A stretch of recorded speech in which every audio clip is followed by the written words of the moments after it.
Depending on the width of your doorway, you may need to remove the doors on the refrigerator to get it into your home. Using a hex head socket wrench, remove the three 5/16" hex head hinge screws from the top hinge. Lift the freezer door off the center hinge and set it aside.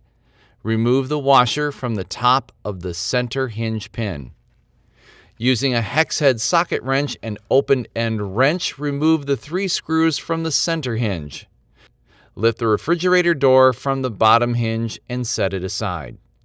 Using a hex head wrench, remove the four 5/16" hex head hinge screws from the bottom hinge and pull the hinge from the bottom of the refrigerator door.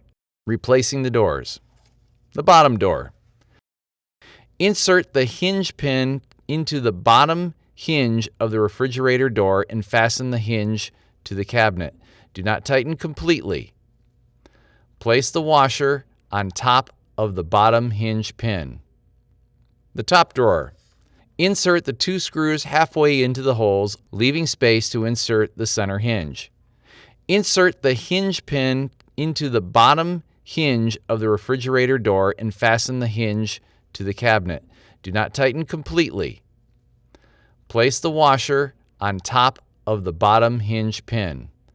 Place the freezer door on the upper hinge pin of the center hinge.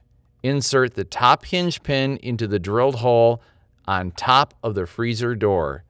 Do not tighten the screws completely.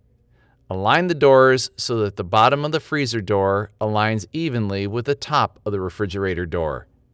Tighten all screws.